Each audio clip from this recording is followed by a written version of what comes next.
They were followed by He's a Shocker. Still Zaki. 100 metres to go. Followed by He's a Shocker. Mawugaranabo. Still Zaki. Zaki holding on. Zaki back to back. Zaki wins it. Welcome to Bet Doctor, behind the curtain look at how pro punters operate. I'm your host, Scoot. I'm up and about. I've bounced through Cup Week, feeling fine. Johnny Walter joins me in studio. Pan-pack game, 10-pin bowling, keys in the bowl extraordinaire. How are you, mate? Mate, I had a shower, so I think I'm still hungover. I had a shower yesterday. I thought I need to wash my hair because my sister-in-law's been cast or something, can't cut my hair. So I shampooed my nuts somehow, and that was it. Didn't even wash anything else. I get out of the shower, I'm like, the fuck? So I go back in, then I wash my hair, shampoo it, and then wash the get out. I haven't even washed my hair out, so shampoo's still in my hair. And Beck's like, oh, how gone are you? Oh, yeah. So I think I'm taking it to new levels. I don't know. Maybe I'm gone. We've killed DK, or COVID's got DK, him. You want him back? Here he is. We've had to replace him. Here he is, DK. DK's replacement. DK. G'day, DK. How are you? Little DK. Oh, I reckon no, not enough maidens. Oh, not enough maidens. We need more maidens. And what do you got here? A signed Craig. Oh, yeah, that's the sign. This is when I was down in Melbourne. He signed this for me when I was down for the final there the other day. It was very nice of him. He might have bird flu, DK. Bird flu? I think he'll be back next week. But I think he's got the missus away. A couple of absolute heartache stories the other day. Was it Casterton or wherever it was? He had this. When you got the man flu and you got a tough beat, there's nothing worse, is there? The man flu and a tough beat equals. Yeah, let a $41 shot cross him, just some absolute just chaos. Not in the coffin. Oh, shocking. Terrible. So that's DK. So misses away, crook, looking after kids. Hell on earth. But we've super subbed in T-Dogs. Trav Noonan. How are you, mate? Very well, thanks, Scooty. Doing a lot better than DK by the sounds of it. So glad to be here. It's the carnival's dropped off, hasn't it? We're back to sort of bit of normality for the next couple of weeks, but looking forward to Perth, which we'll touch on a little bit later. And Nico, you're off a heater yesterday, mate, at Bendigo. Yeah, good day out. I don't know if there's anything normal about this Cranbourne card on Saturday. It's just going to throw up all kind of results there. It is an interesting meeting, but we're kind of getting back in the swing of normal things. No massive cards are racing from Flemington. T-Dogs actually went out there. He decided he'd grace the racetrack with his presence over Cup Week, so maybe that's why the turnover was up. I don't know. It's speaking of that, 871 million turned over across the 4 days, and it's up 7%. So record domestic turnover on Derby Day, 166 million, Oaks Day 95 million, and Champion Stakes Day 144 million. So obviously the big guns stepping up or continuing their prep for that extra week has definitely proved success in terms of turnover. I'm not sure how the punters fared because a fair few must have dived into the Nature Strip and Animo sort of double, and I think that was the sort of end of prep runs. You having a dig there at Nico? Not really. I'm just saying what happened. He did say junkie double at the time when he sort of mentioned it. The pop. Do you think BetR have got their tax bill for the month yet? Scary. I'm scared for them. And it's got 7 figures on it, and it's well into 7 figures. Yucky. Yeah, I'm not sure how the old POC tax is going to There might be pop tax. Might pop a couple. And it's just a really precarious situation with RV at the moment because you got all these pop-up bookies under the levy. So it'll be fascinating to watch the taxation space in the next We've talked about tax a lot, so I'll give the 80 second. If you lose $1 million on Geelong and win $1 million on Flemington, you pay 40% on profit for the $1 million you win, and you pay 4.25% on turnover for the $1 million you lost. So you broke square on the day, but you've done 100,000, no more. You've done more. You've done 400,000 on the day. It's a great system. Go RVL. You can't afford to lose on any day, so you have to win all the time, which is just crazy because the results are just lumpy. They have been forever. How can your net result on a state be a chop, but you're paying win on up the 20 Ks up the road and turnover on the one you lost? It's just it's just not. Who come up with that? It's crazy. So while these turnover figures look like they're going up, I tell you what, it's just a really weird situation, and there's going to be a lot of bookie pain coming. And they should be banking every dollar they're getting from it, the race clubs, because something's got to give. It's crazy. And as I guess the carnival's finished, there's, we turn around and this week it's the Hunter. You've got horses just like bouncing through because there's another big paycheck. It's definitely. Well, we saw that with those. None of those horses were at their best. Animo, Nature Strip, Time Thunder. None of them were at their best, were they? It was. But if you can keep a horse sound, it's sort of last man standing. There's just like another little cherry or another carrot, and I guess it'll be interesting to see how things go. That's it. It's just another run. So it's just them missing a paddock for a couple of weeks or something, and it's just if they happen to bounce through it, like you say, what's the Hunter worth? $1 million or something, or $2 million or $7 million? It's just it's too big to say no to. It's crazy, isn't it? Interesting. It's good that RV publish their results, and still haven't seen anything from New South Wales. Speaking of publishing results, Donnie and I, the Punters Club, we started with 18K. We had 102 bets. We turned over $40,537, and the $50 shares returned $44.44. So we had Bella Rouge going for 7.5 in the last, and ton of grit going for about $14,000 or $15,000 return. So that would have put us in front. Giggy Kick was slaughtered by Willow, but there was many stories of woe throughout the week. So I just got on the back foot for the first couple of days and just felt behind the 8 ball from sort of the get-go, but enjoyed it. And there was a ton of bets and there was plenty of action, but just couldn't quite get rolling. Yeah, I think everyone got their money's worth, didn't they? It didn't quite fall that well, but it plenty of winners, plenty of bets. Like, it's good effort to turn over, double the bank. Regardless, surely everyone's pretty happy with the result. Plenty of form done, so appreciate Donnie's work there. And it was just interesting and different to see, I guess, handling a bank over 4 days with a couple of days break in between. I'd say it was easier than doing the bull. Obviously, there's no stream, 3 days, not cow paddock, so it was easier, but we just couldn't really find things out wider. We just couldn't really get our mojo at any stage. It's always hard. If you get off to a flyer, different story. But we really butchered Derby Day and Cup Day, like I guess many punters. But we did duck and weave a lot of shorties and be. Yeah, you forget about the ones that you miss. But chopping out on Cup Week, there'd be a lot of punters that did the absolute kyber. So live to fight another day, and that's sort of our motto. So not sure when the next Punters Club or stream will be, but I'm sort of working on the background to get something up and going. But a little quick one for everyone. A horse to follow out of Cup Week. So I'm going to ban Soulcombe, and I'm going to ban... so I'm supposed to know about this? What? Horse to follow out of Cup Week. Well, I don't know. I think we should follow a tissue. The run sheet? Yeah, I'm going to follow a tissue. I'm going to follow it right to the grave. I watched the stupid thing of the... How was the go? The tissue. They continued. It was crazy, wasn't it? And what they actually bet, I know, well, I'm not even going to say it. I went through at 2:30 this morning when I couldn't sleep. YouTube Cup comes the Master Punter thing, and I'm looking at it. I even backed a tissue that day when it was in like Sydney or something. So we've followed it all the way through, and then it's come through and cast us. But that happens often when you follow them through, and then eventually they get to a race and they're so short and then they usually bury you, don't they? There's a horse called Gold Trip and Zaki, I backed both of them in the Cox Plate. Both of them were probably ridden out poorly or not to their best advantage, and then he comes out and I didn't follow money in the Cup, so it's just egg on face. It happens all the time. The easiest narrative was the two horses that have been carving each other all spring are Alligator and Zaki. They finally split and go bang, bang. How hard was that to work out? Only about 70-1 the double. I'll put in old sick boy, DK's one, Captain Envious. He told us months ago about this horse, and it ran enormous against this Soulcombe. Prushka's going to take it to the Adelaide Cup. Just one horse to follow for the spring, Captain Envious. Just, it comes out of a nice maiden. I found it there, and, no interest to me for any more because it's out of maiden grade now. But, if you're interested in those sorts of races, you should follow it with confidence. Cheers. There you go. So Captain Envious is DK's. I'm going to be a bit naughty here. My horse to follow is going to be Chicago Bear. I don't love the camp, nor does DK. He hates it, but the horse goes good. But I'll put a little asterisk around this. Chicago Bear, I'll only be interested to back it if it's drawn wide. This horse hates being inside horses to my eye. Did it run on Saturday? Yeah. What did Adolf Yardwatcher say about it? He said it was not ready to go, didn't he? Fat. No good. Yeah, no good. He's got some one-liners, that character. I don't know where Nico found him. Nico Super Sub was outstanding. He did get Animo right.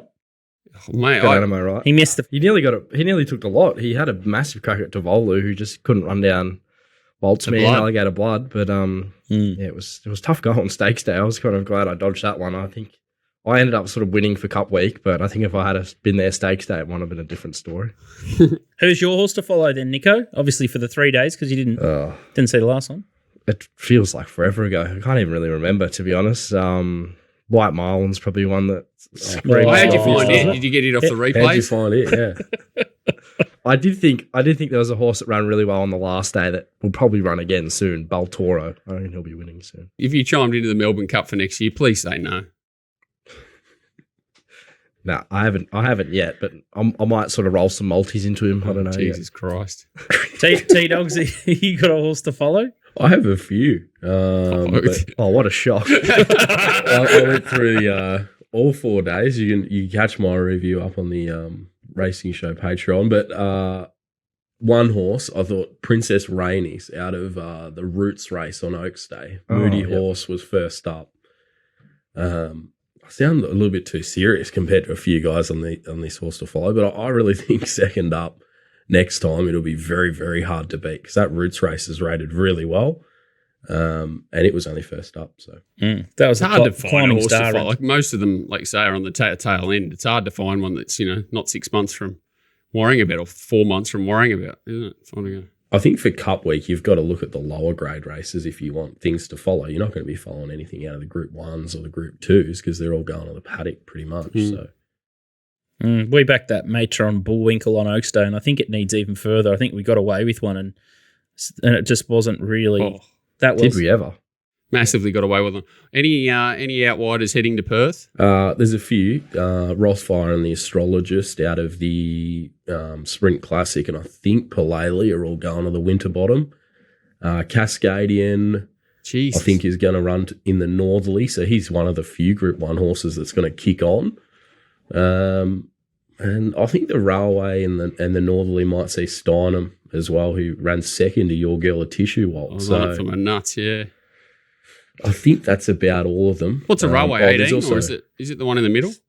Railway 16, the that'll handicap, suit it. and the Northerly, or the Kingston Town formerly, but they've renamed it in honour of the Fighting Tiger. It is at 1800 weight for age, so be interesting. I think there's a couple of fringe horses as well that ran in some lower class races during Cup Week that are trying to get into the Railway. Horses like Winning Partner, he's our Bonneval, but they'll start long odds, I think. It's going to be a Sounds cracker. good. But, I think a couple of decent horses to follow there. Speaking of horses to follow, this is an absolute beauty. Sunday Arvo, Fletch Asia. It's a cracking product. This cracks out at 10 or 15, somewhere between 10 and 15% if you take fixed odds when the Telegram message comes through on the fixed odds. But with TopSport, obviously, so sometimes you can get better. But this is a beauty. Fletch Asia, have a look at this replay. Beauty Eternal. Zach's on it in the black with the pink, hunting along the fence. It's the chestnut horse, and it goes along the rail. And here we go, looking for some room out here. Uh-oh. Is he going to go right to the widest? No, he's going to stay in. Uh-oh. And then he gets a gap late, and Nelly wins anyway. Wouldn't have won. Sorry? Wouldn't have won. Cracking jokes. Lucky to run a place.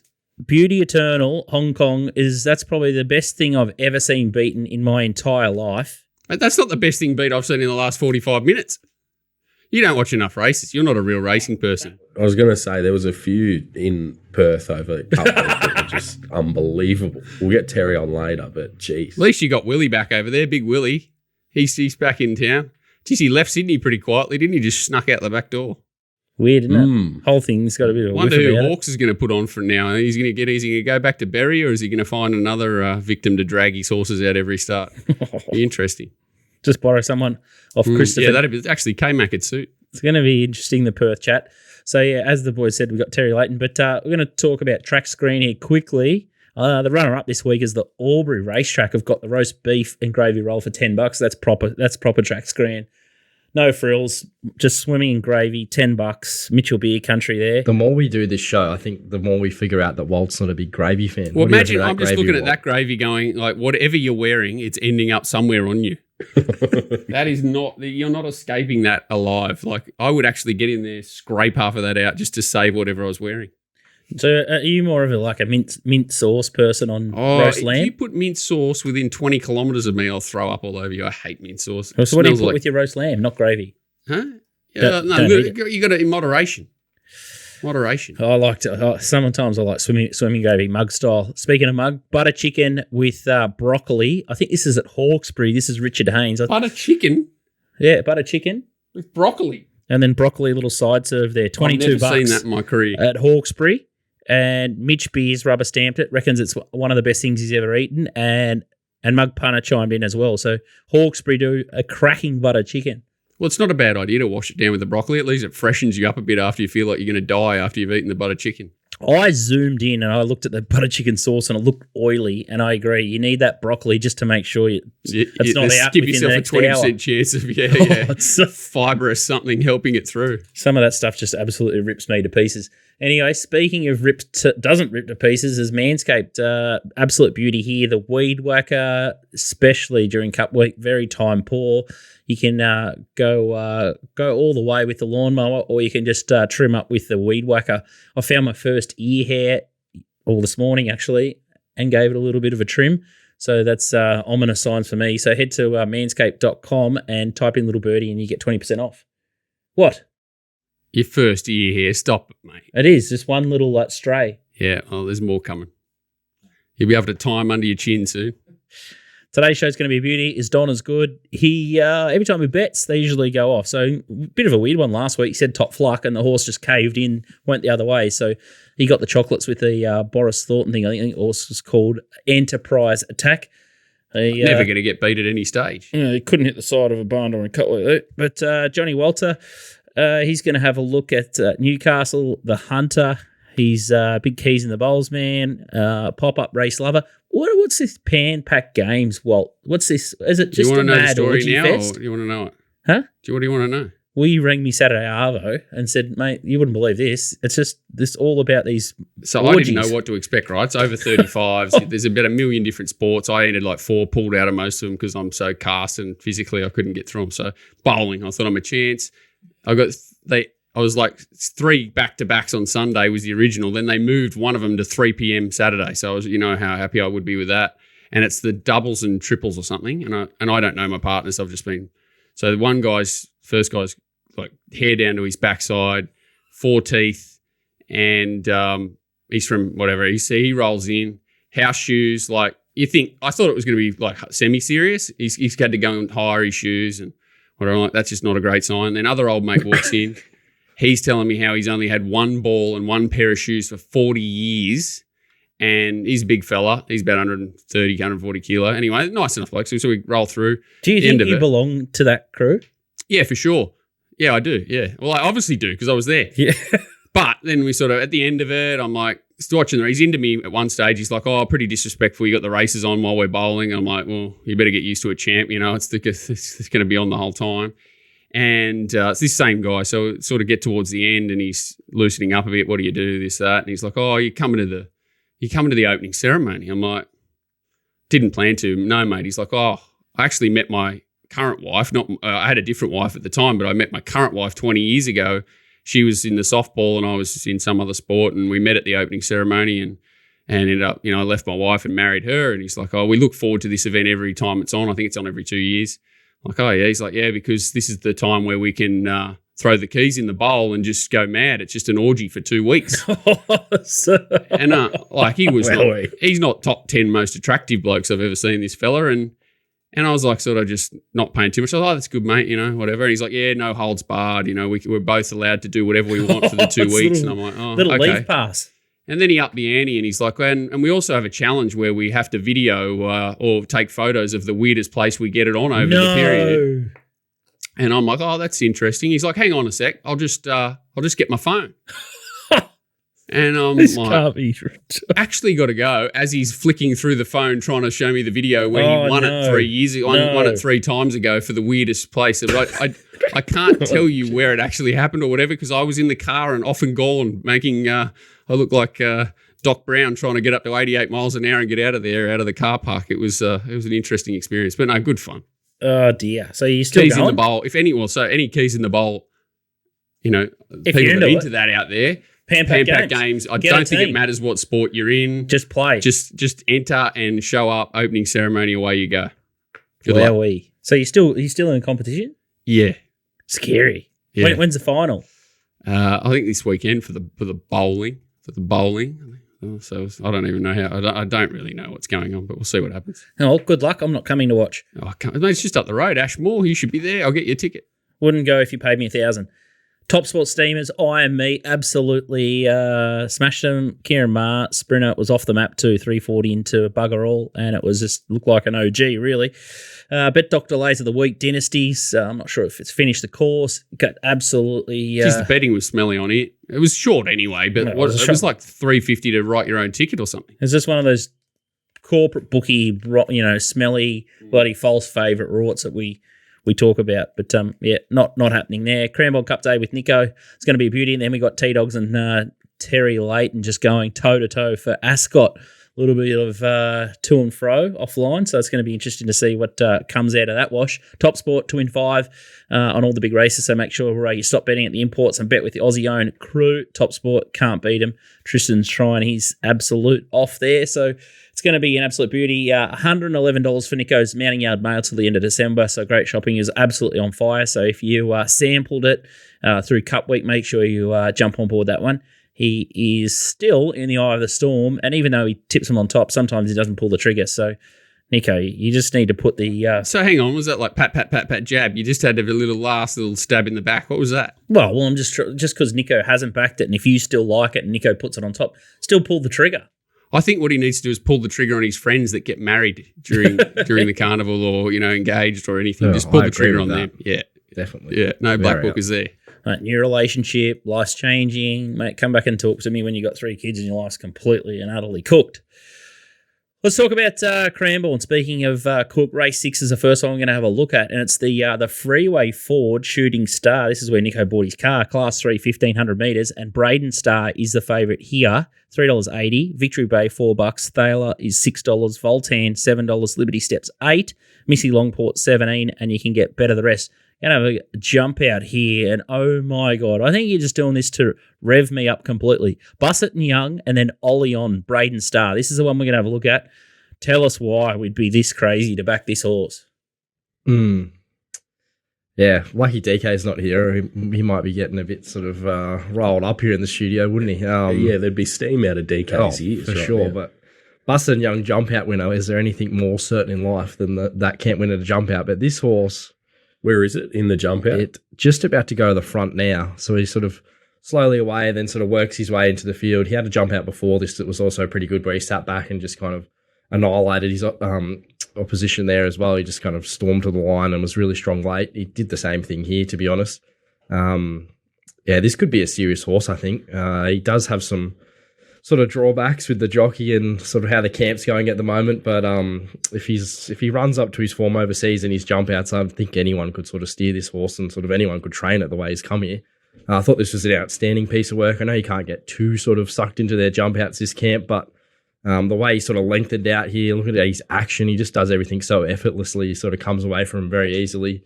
And then you go back and look at his form overseas and you see he's won by 8 lengths last start, beating a horse who got beat by Solcombe the start after. He ran second to that horse Solcombe, who come out and won the Queen Elizabeth, and started 250 against it. This horse beat it by about 8, running away from it over 1,900 metres. Like I said, the jump outs have been outstanding.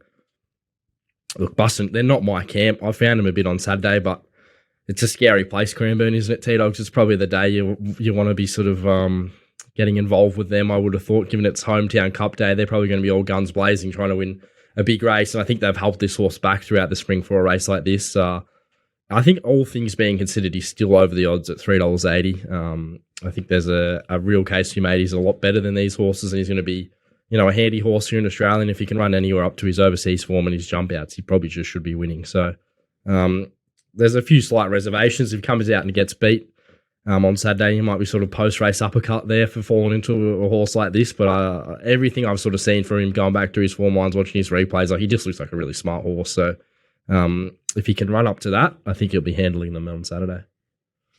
Yeah, I mean, his international form's pretty easy to like, isn't it? And coming off that dominant win last time. Like, that was just enormous. The replay was just huge, his win there. You're right. You'd probably think the camp have held him back for this because a decent money race, the Shooting Star. It's really worth 200,000. Yeah, so, if he was to run over Cup Week, he probably would have been running for less money in some of those other races, for his class. He doesn't have a rating. He's only rated 68. He could be one of the greatest rated internationals to come out here. Like, he's got such a low profile. You'd be happy if you're bought in at the moment. He's obviously a hype train horse. He's got to come out and do it on Saturday and sort of show something, but I would be expecting he runs very well on Saturday. Probably when you want to catch Besut and Young too, first up. At Cranbourne. Their Cranbourne stats actually aren't all right. They've got about 18% at Cranbourne. So, home track, big day. At least Ollie is not drawn in the fence, so he can't get completely and utterly coffined here. He'll probably go back. Apart from the camp and the rider, what's the danger to this horse? Oh, Moody's horse is definitely a danger. Victory Bay, I thought he's, he sort of come back in May and he didn't look like he quite come up. He started, 480 against Passive Aggressive. He was a big drifter in the market and just battled to the line. Then he sort of ran first up. Market didn't want to be with him again, but he absolutely smashed him there, just charged to the line. Big figures there, fast early, fast late. Moody, Nolan, easy combination to find. He's definitely the danger. If this import wasn't in the race, you'd probably be tipping this the best of the day, Victory Bay. But there's probably only 2 chances, and I think Braden Starr, all things being equal, and if he gets his chance there on Saturday and he's travelled over here okay, I think he'll probably be your winner. Okay, so just before race 6 at Cranbourne, make sure you jump in the cupboard, as Walt often does. And having a look at the run sheet, you're going to stay in the cupboard for at least an hour. Cranbourne Cup Race 7, we're going hunting again, and it's Uncle Bryn, Bussett and Young. Oh my God, $4.60 favourite, Visionary $4.60, our Playboy $7, Just Folk $9, Ironclad $9.50, Bell Pursuit $12, Call Sign Mav $13, Buffalo River is $14, and you got No Effort $15, and Better the Rest, Flash R's. Been around the money recently at $17, but the horse we're going to have a look at here is Uncle Bryn. This is a horse I've been a bit savage on, and Rachel King here has got it probably third last inside, just near Diamill, and bang, gets galloped on. Terrific. Not sure what they were doing with R King up in Sydney. Fair enough to take it to Sydney, chase the big 5 Diamonds burst, but the horse is just dead and buried, as we said on the show. Dead and last buried, week. mate. DK's going to be dead and buried when he watches this and see these imbeciles that bloody go on the daily double on the same joint. He's going to die. As DK would say, this horse is... Don't tie me in with Nico here, Walt. So that's my suggestion. And that horse had it's got galloped on and had the temerity, said like DK, to keep running through the line. It was still a pass mark. Yeah. It went super, given most of it was sort of on speed all day there at Rose Hill, and widened back and making ground was really Apart from the gallop on, you'd say it was having a barrier trial. It was in a $2 million barrier trial. What the hell was it? It was the worst ride in the history of, but... It was back too. It was 7 into 550. That's right, and they went 100 mile an hour and she never put in the race. It was just what the hell was it? It was dead set like a barrier trial. Quickest last 200 of that race, as you can probably tell watching the visual. Marcus Hara goes back aboard, who I think's unbeaten on the horse.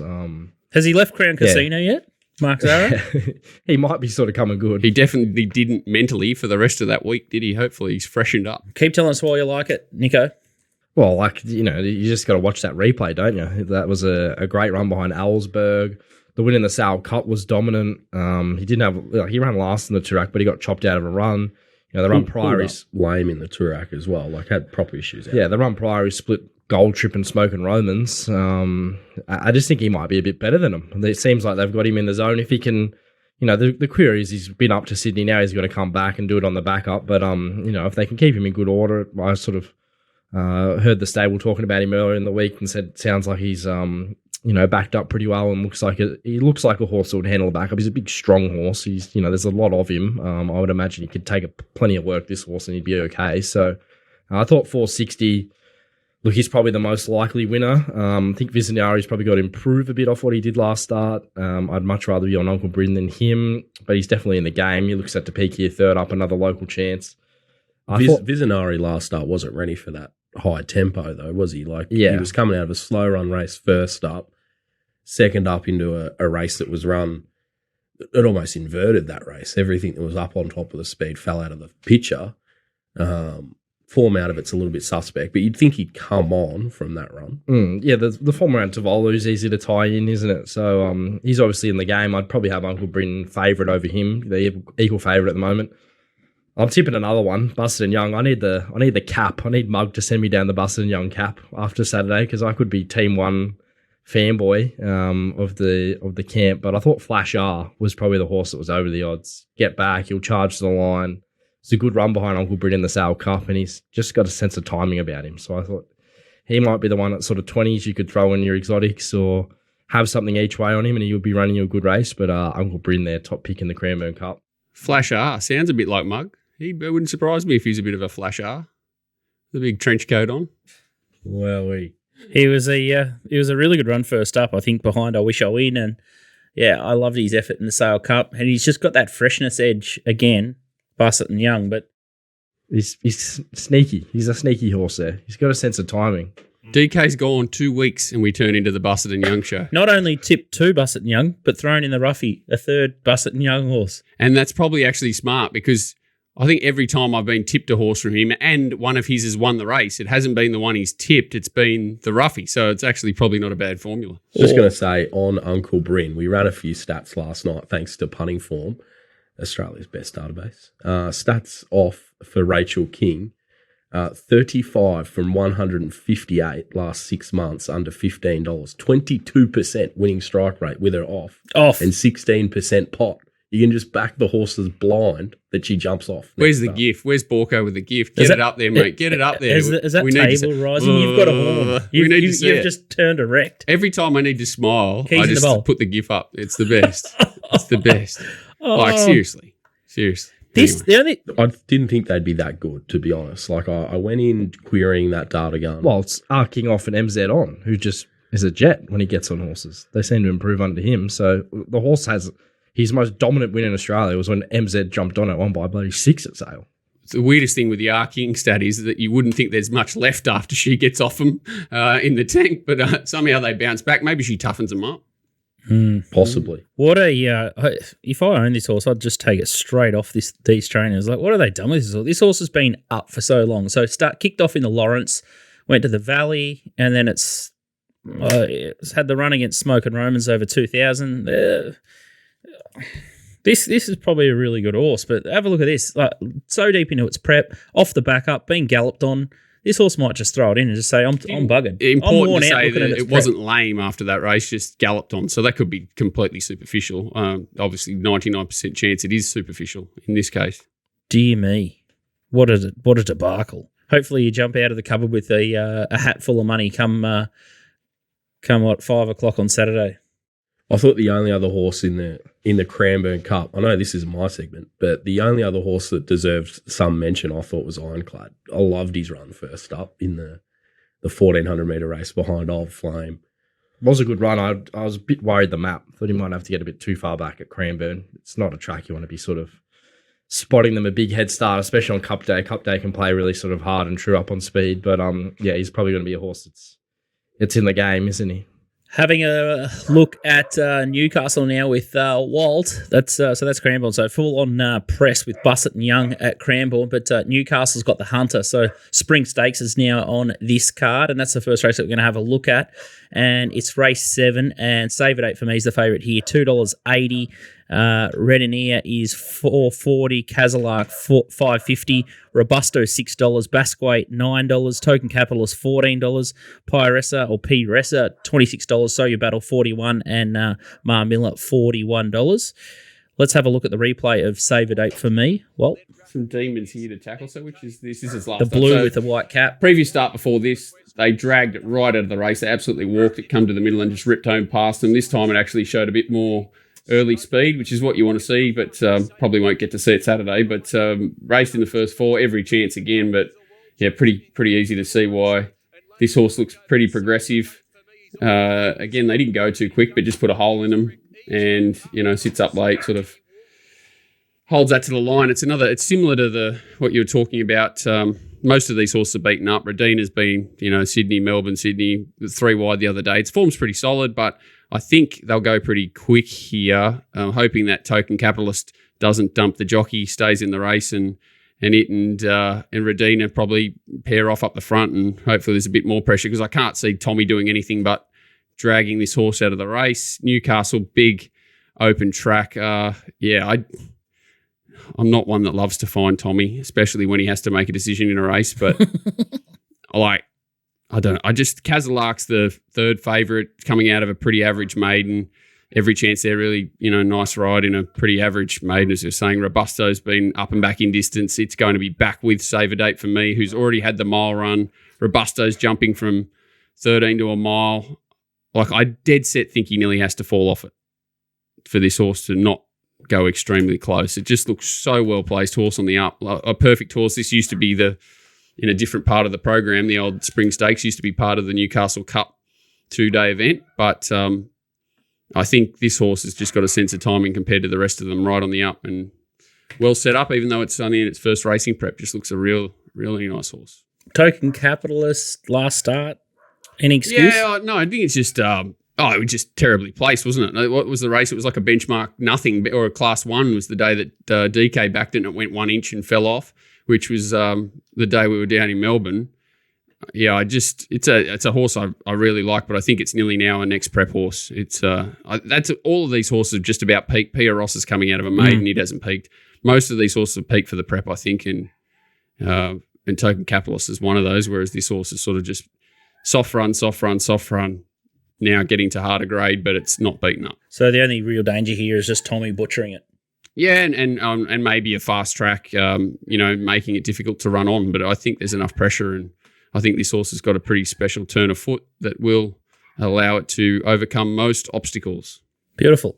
All right, let's have a look at the feature race there. The Hunter worth $8 billion to the winner, race 8. And in the Congo's favourite here, $4.60 favourite. Waihaha Falls is $4.60, likely to come out. And be no deductions there, as it's listed as an emergency. TopSport, no trick shots, unlike the Big Blue Giant, which is nasty stuff. Valana is $6, in from $6.50. Apache Chase, $8.50. 11, $10, Skyman, $12. Overpass, $15. Gravina, $15. Gem Song, $18. Bandersnatch, Brutality, $19. Ingratiating, $21. So what's that? $21, and that's about the list of the chances. So that's that. Let's have a quick look at the Golden Eagle. There's the favourites in the market here. In the Congo, up front, Mr. Mozart, still punching there. Valana's way at the back in the blue. Jamie Spencer's butchering the bejesus out of light infantry. Oh, and here comes Fangirl to not win. And I wish I win. Scooty's in there, bloody woohoo. And then Fangirl roaring home. Hinge probably just should have pulled up there. Man's voice, all up Fangirl, all up. No, good. So go away, Walt. Scooty. Yeah. Ew, Gypsy Goddess there on the fence. So some nice runs there. And Congo and Valana are probably the main two that finished like 6th, 7th. Congo is obviously up on the fast speed. Valana was dragged back from gate 27. Now got gate 9. Let's have a look at Walt's value selection here, and it's Bandersnatch in the blue. Is it a value snatch? I haven't even looked at the prices, so that's an interesting comment. So this is Aegon, isn't it? Back up Big the inside. Where did Aegon run in down there? It ran in one of those Champions races. He ran in the mile, ran 4th. Went real good.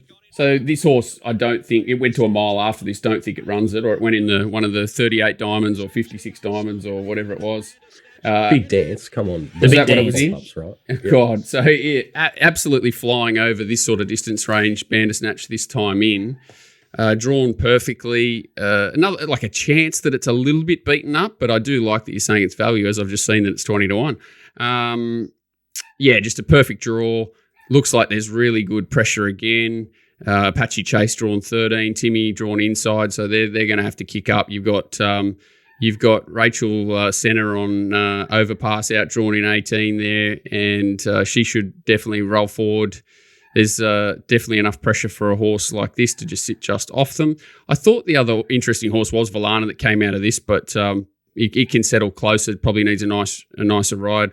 Wahaha, if he gets a start, he's dangerous, but he's just seems to be well found. I don't think he get a start. He's well found. Is he 4th emergency? Well, yeah. I thought he was going to get a start. He needs bloody. Regardless, I think this horse is absolutely flying. Bandersnatch, dry track's fine for him. And just the draw back in trip is absolutely ideal for this horse. Keep an eye on our old friend Skylab if he goes around at 50 or 60 to 1 and pops up, he's just a horse that, is an underestimated horse. Fresh will flop out the back, but don't let him beat you at 50. So, because he's got the ability to upset you, and that's what he likes to do. Skylab, he's an upsetter. Yeah, I thought Valana would be hard to beat with a better draw, and I thought the run was really good. And he half gave it a bye there, didn't he? I'm not saying he did, but it just was the wrong race for it, wasn't it? And its win first up was so good that it is the horse that could be dominant for sure. I wondered too with Valana whether he's better suited back to this sort of 1,300. No Looking doubt. at his stuff, I reckon he's 1,400 is out of limit. They've gone to the $10 million Golden Eagle because, Godolphin need runners in those races. Just wasn't his race. I think he's the horse for me out of that race. Felt a I'd bit be rushed very too, wasn't it? It was confident. like even the first up, they sort of doubt that was the target to go into that race second up. It's not really. Was it second up off? Yeah, it was second up. I feel like something kind of might have went wrong. Maybe they tried to get the horse ready. It's run really well fresh, and maybe had a bit of a hangover too there second up because if it ran a little bit better there visually, you'd nearly declare it here. And Nash is a bit hit or miss at the moment too. They're probably my only reservations. But honest, of the three favourites, it's the only one I could see just putting 3 on them and just going to be in a without completely surprise. different position. That's It's just a little bit tricky, the draw. But if everything falls its way the first 200 or 300 metres, it's the one to beat. Surely 11-11 has a chance, doesn't he? It was a good run first up in the Where's it going to get to? Manicato. Oh, that's the thing. Can you run on at Newcastle? I don't know. How You it sort of can plays. usually. It's a big open track, but it's you certainly normally can, especially a race like this. It's just a matter of how far he takes it. Like, where's he going to go? He's going to have to get right back. But, second up last prep, he ran a huge race in the Kingsford Smith Cup. So it's probably a harder race. Well, about an equal race to this, I guess. But, I can understand just sort of pushing you into that. I'm with Walt, though. I think Bandersnatch is a good price, given he's back at 1,400. And just the way this race sets up, it sets up for a horse off the pace. You were declaring Valana to me last night. Yeah, I think both of them. We've made We good don't cases no for pillow both. talk here. We don't talk about what stays in the pillow. Stays in the pillow. Said it should be clear favourite. In the Congo can't win. Valana's absolute moral. That's pretty much what you said. Do you Oh, boys wow. have separate situations for Norda, and then so comes later in the week when you got to talk form back to the bunk beds in the same room, you just sort of top bunk bottle and just chatting away. I think I could see that. That could be the next stream. You spend way too much time together. Yeah, not as much as we used to. You've brushed me probably the last 6 months. Oh, gee, I tell you what. I like it.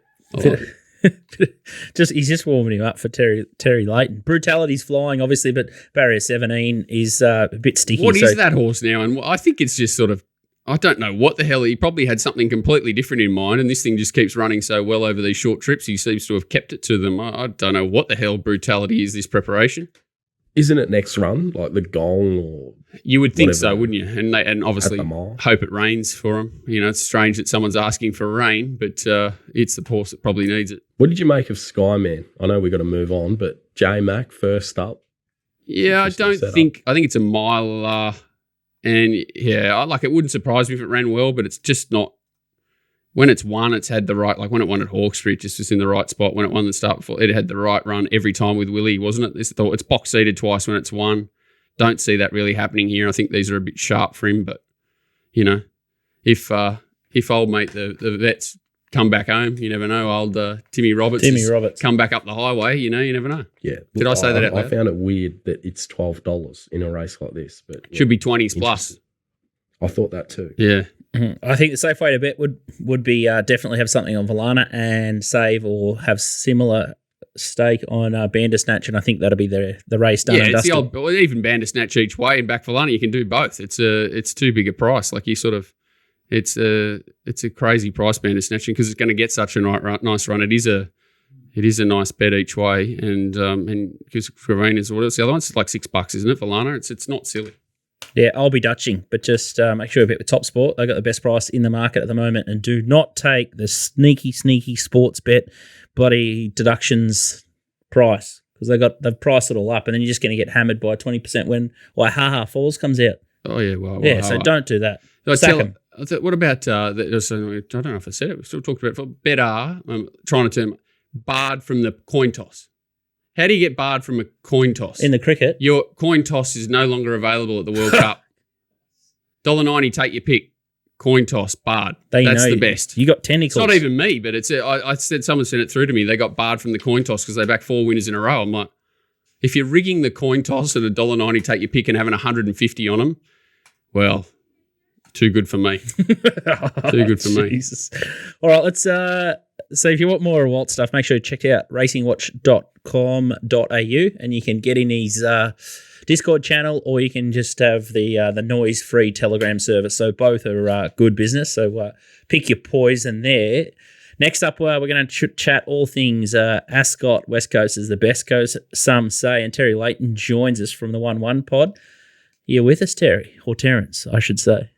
G'day, guys. Can you hear me? Yeah, loud and clear, mate. Loud and clear. I just realised I got the wrong headphones in. So all clear. We can continue on safely. How are we all? Mate, we're up and about, and Walt in here, he's been talking about keys in the bowl, but we've been talking about lots of different things, and especially the present, the gift that we've given you back. We've put a bow on Willie Pike, and he's all yours. He's a big keys in the bowl man too, from what I've heard. Oh, no way. Oh, dearie. He likes to spread the non-COVID everywhere, whatever he's got. Yeah. Dearie me. I really couldn't say Willie Pike as a keys in the bowl man, but stranger things have happened in life. But no, I'm hearing he's only back for a short term anyway. He's only back for the carnival, then he's off to the Brisbane Carnival. So you guys are going to get him back in a month or two from the latest reports. Wow, so he's going to stay in Sydney, but he's just going to carnival hop. Is that true? Yeah. Well, he was interviewed yesterday and he said he's happy to go wherever the big opportunities take him. So for me, it sounds like he's just going to follow the carnivals around the country. So good on him. You've been going without him on the punt. Obviously, he's, I guess, pretty easy to pigeonhole and sort of work out from our perspective. But has it been good for your bottom line that he's been gone, and are you happy to have him back?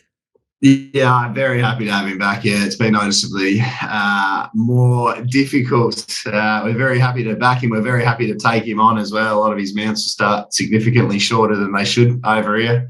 And a lot of the ones he jumps on, what he gets out of them comparative to who was on prior is probably worth more than the market allows at times as well. So I think that's one thing we sort of, I sort of got a grip on pretty well. And I also think when you're betting, like it's probably not the deepest pool of jockeys we have at the moment out west.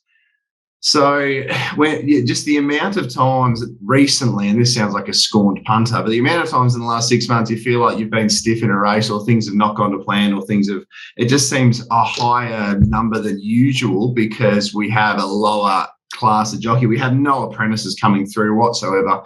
The kids can't ride a winner to save their lives. But Pikey's back for a short while, so we're going to enjoy it. You boys Pikey fans, or I feel a bit of tension. I feel a little bit of tension out there. Oh, no, I'm a fan of him, just not when he's riding horses. He's. I knew what you were going to say there. No, mate, he's not suited to Sydney racing because most of the track suit's sort of up on speed, and you've got to sort of get him in a spot. He seems like he's at a big disadvantage when he tries to do that, and he seems to be much better rider when he can be patient, and you just don't get the opportunity there. They're pretty rough and tumble too. Like, not saying all Australian racing's pretty high pressure, but he doesn't seem like he fits in, especially with the camps that he's sort of. Yeah, I don't think they've taken note of what horses do suit him and what don't. Mm-hmm. They just sort of throw him on everything, and it makes him look probably, a bit not worse. But he's a great jockey, but I think he's better suited back over there. I think he is. Yeah, there's he was interviewed yesterday by Julio, our man on the ground. It's on the Races WA Twitter. Worth watching because he basically says exactly what you said himself. He basically said, look, the heavy tracks probably didn't suit me so much. The style of racing over there, he said, you can't ride good races on heavy racetracks. You need to get into it, and that's not his style. He loves being patient. He loves letting everyone sort of make all the moves, make all the errors, and he has the last crack on usually a horse with a good turn of foot. But he openly basically said exactly what you just said there. Maybe it didn't suit him so much, and he needs to sort of evolve to some degree. So he's got good self-awareness at least. Absolutely. Honest Willie. On Willie, I reckon he went to the wrong state. He'd be much better suited in Melbourne, the way the races are run. Well, when he came to Melbourne, he dominated a few of the meetings down here. Yeah. He just absolutely set the world on fire, that Caulfield meeting, and Yep. Sort of a few the way, that Masked Crusader ride when he won the William Reid, that was a great ride. And, they're the races that kind of suit him. So maybe he did pull the wrong rein. Terry, Trav Noonan here. I don't think we've ever met, but listened to a lot of your stuff over the time. Oh, I feel sorry for you. Haven't you got better things to do, Trav? Come on. Look, no. Need it? No. That's probably the answer to that question. On Willie, now that he's back in, we're still talking about Pike. Sorry, that wasn't a funny one. Still talking about the jockey. It's been sort of 12 months nearly since a good part of 10 months since he's been riding in Perth. Do you think the market is, sort of going to overrate him being back on board or underrate him getting back to Western Australia?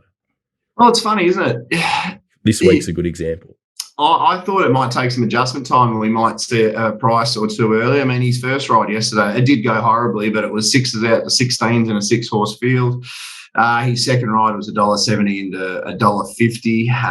And to be honest, both horses went accordingly. The $1.50 pop shut in and the other one couldn't lift its legs. So it'll be an interesting watch. I'm very, very happy backing him at times. A lot of people aren't, just because of what he gets out of a horse. I'm also very happy taking him on. Like, I was very happy taking him on at the $1.50 yesterday to my detriment. But I think it's a watch and wait and see. I'm interested to see what happens, and just backing your markets. I think there'll be great opportunities to be with him, and there'll be even better opportunities to take him on, I reckon. Beautiful. All right, let's try and find the punters at home a winner, and we'll spear into race 6. I'll have a quick look at the market courtesy of TopSport. The Euros Hartleys, WA champion filly over 1,600 metres, laced up heels, $2.30 favourite here. Vampy at play, $3.20. Seswa, good name horse, that one, $8.50. Mistrakova, $12, Legacy Atara $12, and then Penny on Coin $16, and you can get much better the rest with Bonjoy there, a $26 chance coming out of a maiden victory, so that might ruffle a few feathers there. Let's have a look at the last start win of Laced Up Heels in the red, peeling to the outside, and Terry, watch Vampire play as well, held up behind him in the 1-1 or very close to the 1-1. In the blue and green there, having absolutely no luck. And then you've got Amelia's Jewel coming down the outside and just couldn't quite pick up Laced Heels here. Terry? No, she couldn't. There was a 3 or 4 kilo weight swing, but highly impressive from Laced Up here. It was 1,000 to 1,400 as well. First time she'd raced anywhere near that trip, which was incredibly impressive. Look, the money that day, and if you just look at the SP profile, I think Laced Up Heels jumped $25. Vampy at play was 12s into 6s. It was the run of the day on opening day. Should have won that day. It's beaten 9.5 lengths here, and you're potentially saying it should have won the race. So we don't know for sure, but just looking at the SP profile, looking at how this race maps, Vampy at play, there's every chance it breezes. I think he'd love some cover, but there's every chance it breezes. It probably lands behind a couple of those maidens you just mentioned. But Laced Up Heels will be right out the back. We're back to warmer day at Ascot. I think Vampy at play can turn the tables, but we are speculating a little bit because we never got a chance to see her let down whatsoever. So definitely Vampy at play is definitely favourite in my market, and that's definitely the way I'll be going. So I'm about $2.70, anything north of $3, and I can see you getting $3.20. It's actually the best price TopSport have. That's a good little pop, isn't it? It's the best price, I think, currently anywhere that TopSport have. So the $3.20 is, that's enough for me. I reckon the money will come again. Big DNP, as DK would say, did not participate Vampy at play. So nice little push there at the $3.20. T-Dogs, you're going to go toe-to-toe here, and we're going to roll the replay of Bon Joy. It's in the black and white stripes with the pink sleeves. I've brought a knife to a gunfight. I'm definitely... this is not a fair fight, but... I like this filly. I think she's coming through the grades nicely. I've sort of followed her all the way through. Loved the first up run where she really hit the line hard over 1,000 metres, and then ran second on her at Ascot, sort of back on the 12th. And then this was on Oaks Day, where she comes from a long way back, sort of had to circle the field. I thought the effort's really good. She's soft on the line. I thought the win could have been probably a bigger margin, and I just like in every one of her starts, she finds the line. Quickest last 200 in every one of her starts. I think she's one of the few fillies that's looking for a mile in this race. Daughter of Machino, who's sort of produced horses like Lonsdale Lady to win the 1,000 guineas in Perth, and I think a couple other horses that are well performed past a mile. So, look, if you take out Vampy and play at laced up heels, I don't think the majority of these horses are any good, Terry. So I'm sort of looking for something that maybe 1 by 3 interests me a little bit more than a few that are in the market. And Clint's riding really well. Had a big sort of 4 days at Ascot last week. Yeah, mate, this is quite incredible for a $300,000 race. The third favourite is Cessfire, and I've actually marked Cessfire and Bonjoy equal third favourites. So I got a bunch of them sort of on the third line together. So I definitely would not talk you out of having a bet on a progressive 3-year-old in a race like this. I mean, Vampy at Play only broke its maiden in its last run at the end of last prep. Laced up heels again. Even Lucas, he hasn't even nommed her for the Northerlies, only nommed her for the Gold Rush, which is over 1,400, not 18. So he's obviously got some slight worries that she might run out a mile. So all it takes is a little bit of bad luck for those couple. And you're right, the rest of them are so even, and there's no way that Cesswar can be $8 and Bonjoy can be 26. Or for another matter, I don't know if anyone here was on Admiration Express last start. One of the sickest beats. It was about 320 into $1.80. One of the sickest beats you've ever seen. If Clint was on Admiration Express, I would be very close to it as well, to be honest with you. So the fact that I think Admiration Express goes super and they're stablemates and Clint's opted for Bonjoy, that's a real good push for yours. So, yeah, definitely not going to talk anyone out of having a bet on something at value here, because after the top two, it's it's donuts. 480 the place. So our man, the Oracle, would be all over that. He's a notorious place punter in one of our Discord chats. All right, I think that's a pretty clear cut. We're going to try and forgive and just imagine that Vampy at Play didn't have the DNP and take the 320 at TopSport. Race 7 is the Colonel Reeves, and an interesting matchup here. You've got Elite Street, dominant horse, $3.30 favourite here. It's first up, spotting Miss Kentucky, a bit of a fitness edge here, potentially $3.90, and then you got Wilchino, $6. Sorry, this will test you $7. Red Can Man, $9, and then you're looking at 21 or better for Comes a Time. And we're going to have a look at 2 replays here. Elite Street in the purple with the white V in the Roma Cup win, and just absolutely smokes the pipe in behind them and does this pretty cheekily, really. Yeah, that was a good win back in May, I'm pretty sure. It and Red Can Man actually then came out and Quinella the Roma Cup. So it was a Northern Sprint in the Roma Cup, and the thing that was dominant about those two performances, see the gap there, the gap was even bigger in the Northern Sprint. So look, I think that the way you have to attack this race, there's 3 ways you can look at this race. You can A, say, what do we think Miss Kentucky and This Will Test You, who are Quinella in all the races, the sprints at the moment. This is them now. So This Will Test You had to work to get to the breeze on this occasion. And that's why Miss Kentucky, I think, had the ability to get over it late. This Will Test You with the draw it's got on Saturday. I don't think it can possibly win, so I'm happy taking it on. But it comes down to, do you think that Elite Street can out-sprint Miss Kentucky? My answer is yes, but probably less resounding yes than it was a month ago before Miss Kentucky has done what she did. And the other way to look at the race is now Will Chino finds a barrier draw inside all the other speed. She'll find the rail. She was backed into a $2.90 pot before she did her knee in the Winterbottom last year. If she's the same horse, over 1,100 metres, rocking and rolling out in front, while the best horses are going to be back in 8th or 9th, she's very difficult to get anywhere near. But I don't know if she is the same horse, and I think we can only speculate on that. So I'm pretty happy to Dutch the two good horses here. The best form line, that's number 1, Elite Street, number 3, Red Can Man. Red Can will park just behind him. Elite Street will be out the back looking for a bit of luck, sprinting with Miss Kentucky, and I think they're the best 2 runners in the race. I'm pretty happy to get involved as a Dutch there. Probably my biggest bet of the day, I reckon, that one.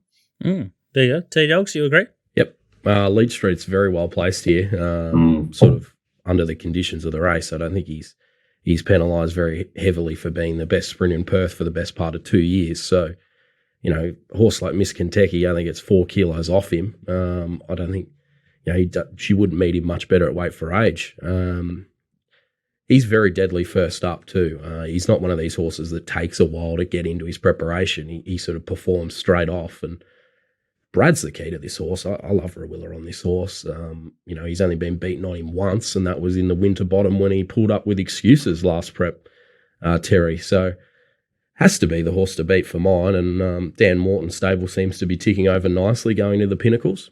Yeah, exactly right. I think they could have probably raced a fortnight ago and won a fortnight ago as well, but they wanted to shorten the lead up to the Winter Bottom. They wanted to be second up Winter Bottom, third up Gold Rush. So from all reports, he is absolutely flying. You're right, he's dropped into the weights. He gets 2 more kilos off Miss Kentucky come the Winter Bottom too. So the only caveat with a horse like Elite Street is you're backing a sitting sprinter over a sprint journey. So you need that little bit of luck. But again, I've allowed for that in my market, and I've got Elite Street $2.95, Red Can Man $6. So we're talking $3.30, $9, and you're backing good horses. Like, you love backing good horses. You're backing one that's going to be rearward, one that's going to be up on the speed.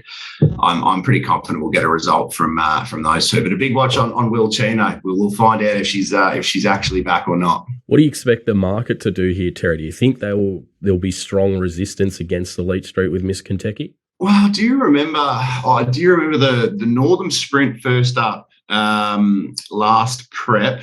Oh, sorry, mid this year, which was the last prep.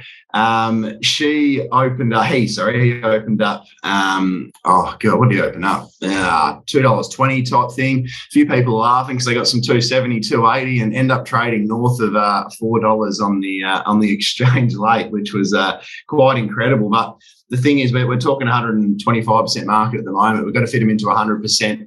There'll be Miss Kentucky love. There'll be Elite Street love. Red Can Man won't get much longer, I wouldn't have thought, than the current $9. Will Chino will have her supporters simply on her racing pattern over the sprint journey, and I think this will test you. Will be a wobbler from the $7. But the current price, I don't know if that will be the best price, but it's a good enough price, if that makes sense. Yeah, I tend to agree. I think you could get much better on the day, Elite Street, just because you made a case for a lot of horses that, on their day this race have a good chance, and the percentages have to come down, so something has to move in the market.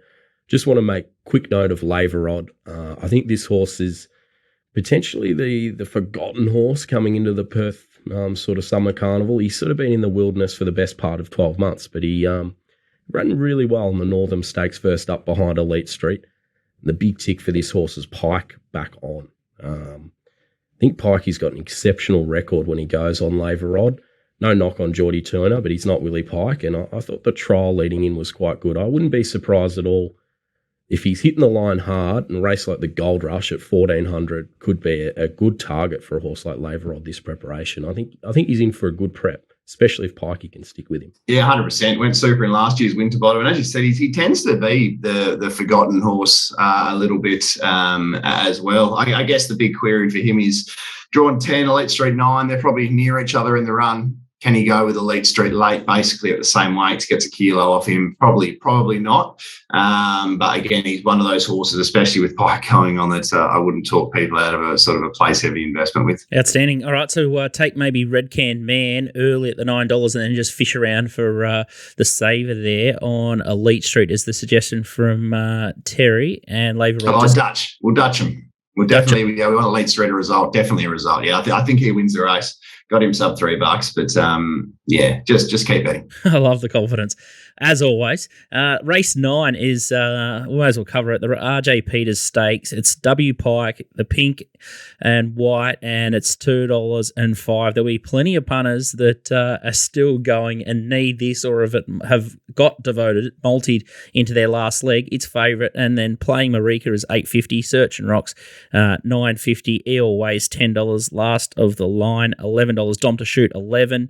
And that rounds out the chances inside the market. How are you going to play this last favourite? No replays here, Terry, but can the punters just back Pike in the last and close their eyes? Oh, look, I hope so. I'm very openly, I'm absolutely gutsy and devoted for the Railway. Absolutely beyond anything you could possibly imagine. I've probably averaged about $9. It's hard work getting it all on, but look, the fact that we haven't qualified is wild. Held up the entirety last start. First up, they put the Apprentice on, who.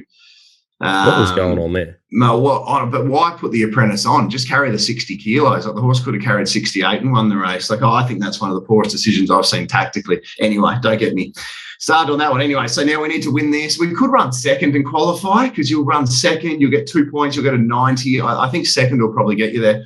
Now, this is a really, really ugly map. Like, I think Pike will try to follow it across. Let's Gallivant outside of him and get the 1-1. But there's a big chance he gets caught deep, because there's 3 or 4 underneath him that want the exact same spot.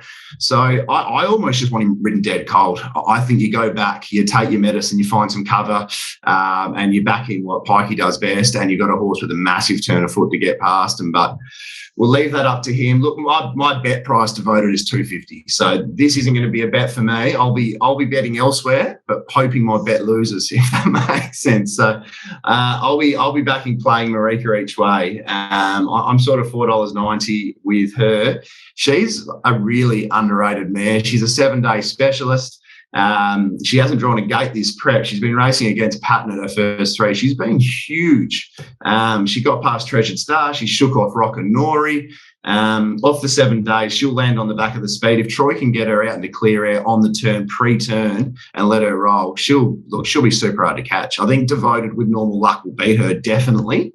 But there's no guarantee Devoted gets normal luck here, and we can shop each way. So Playing Marika each way in the last for me. I've only got 3 horses in the market, with Search and Rock's been the third one as well, who's also chasing a railway start. All right, Terry's got it that short. You got to pull the trigger early. Any final thoughts, T-Dogs? I thought he's very, very hard to beat Devoted. And unlike Terry, I've got him shorter than the market. I sort of priced him $1.70. Oh, I hope you're right. Deary me. I think I did that out of like pessimism when I did my market. Like, I was like, oh, no, this is a $10 chance. I'm dead. I'm cooked. I don't think the rest of the field can go to the level he's going to third up. I love Pike getting on. I just think he's going to suit this horse down to the ground. Pike on under $5 last 12 months, WA only. He's 24 from 57, 42% winning strike rate, 6% pot. So love when he sort of gets on horses for the first time in sort of a preparation. And yeah, I just think this horse he's had pretty much 2 buys, first 2 runs, and now it's go time, needs to win, and he's the horse to beat in the railway. I'm with Terry. He'll get in on the limit and hopefully carry Pike in the big one. So, very confident he gets the job done on Saturday. How do you ride him here, Trav? If you're handing instructions out to Pikey, which I doubt anyone does. Couple of kilos over, I'm tipping. Yeah, it would be a few, just a few. Look, I've got to be honest. I find doing maps in Perth extremely hard, because I don't have the handle on the jockeys as probably some do, because I'm doing Western Australian form from Victoria. So the maps aren't where I'm sort of trying to pick my advantage. I think I could listen to blokes like you and smarter people about speed maps, and I sort of brush over them a little bit, which I know a lot of people find a bit interesting, but it seems to work for me. I would just. Quite simply, I'd try and ride him like the best horse here and try and put him in a spot where he can be in the first 4 or 5. I know a lot of people probably can't get him to that position, but Pikey, there's full intent here to win. And I sort of thought the map, you got Cockney Crew, the leader, Search and Rocks, Let's Gallivant. Then there's, Playing Marika, as you said, but there's a lot of horses here that probably want to get back in the run, and hopefully just Pikey can be a little bit aggressive that first 400 and just get him a spot. Sort of in the first 5. I don't mind if he's covering a little bit of ground.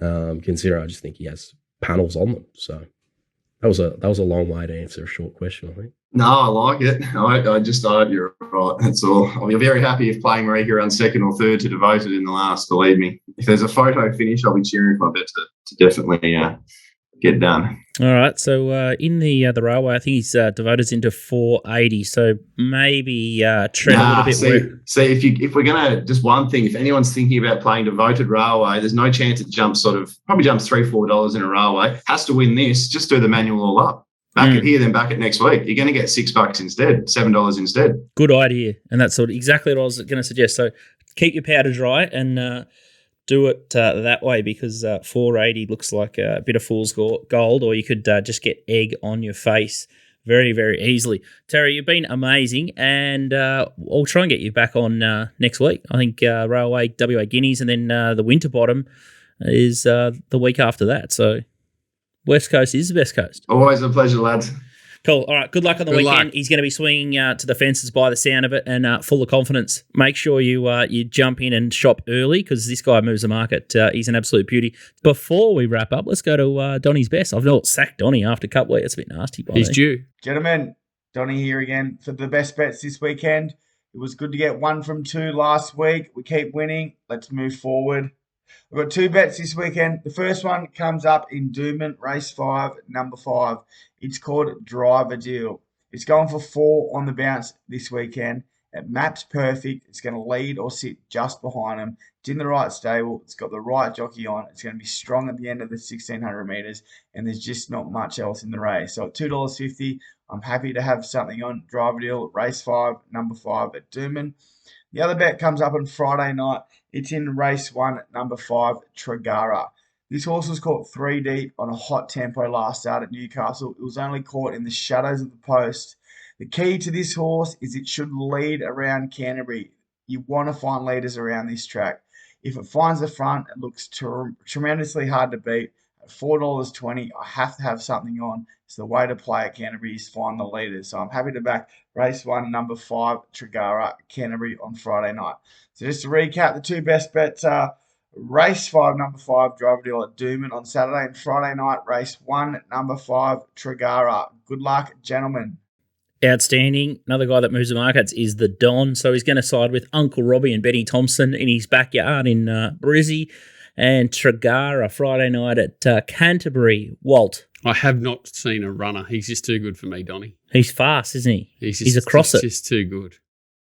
He's there. He's already knocked the price off, and you haven't even gone to sleep or got out of bed. The funny part is Tragara's my horse that he hated last start in the maiden, and he backed that thing of O'Shea's that Sleepy Penza dragged out the back. And yeah, interesting. Anyway, yeah, if it gets to the front, it'll run well. Sneaky, sneaky. Tommy's got to make a decision. Come on, Tommy. Hopefully he's awake this week. We're on a couple of his.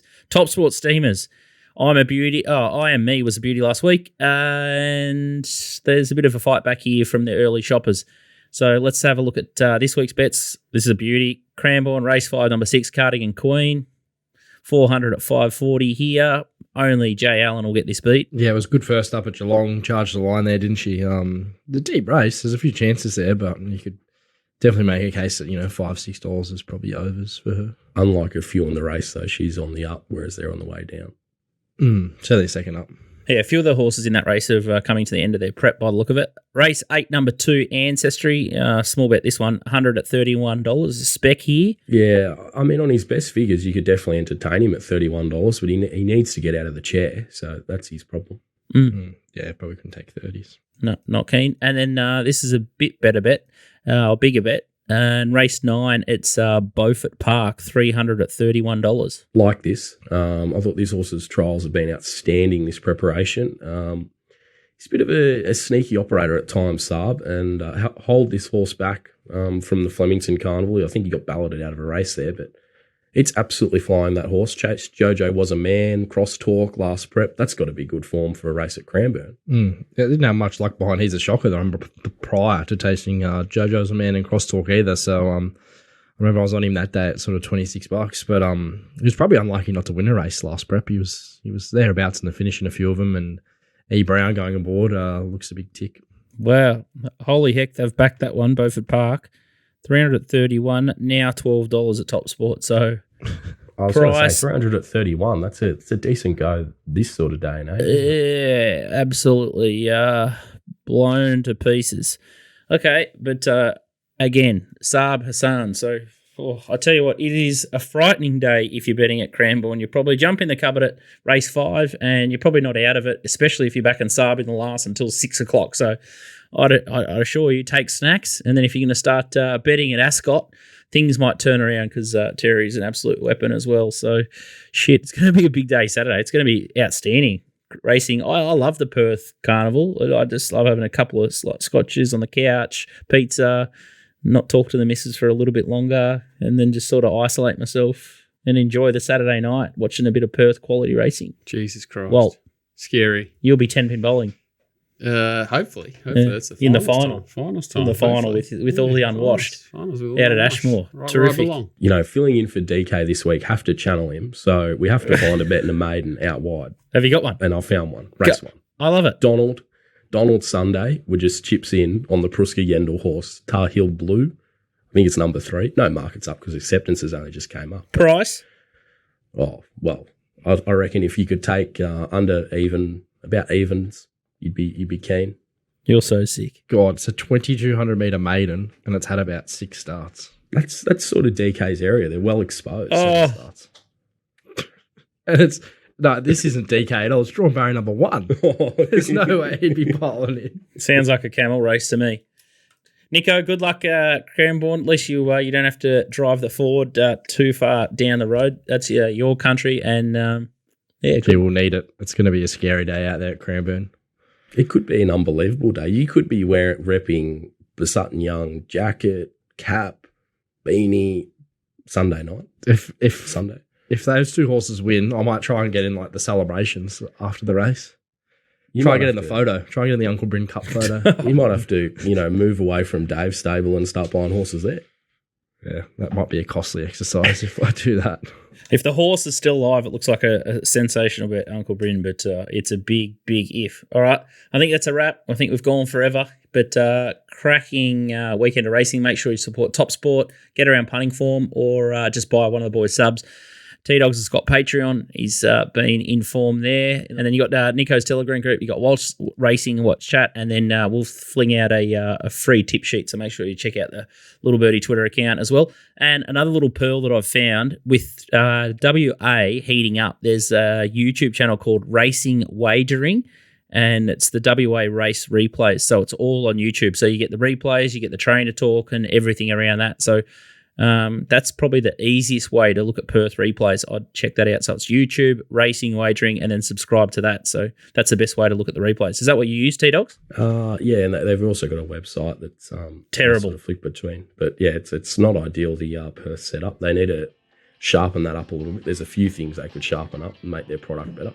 You can still back winners there. So let's launch into them this weekend. See you guys. We'll see you next week. Can't wait for next week's show.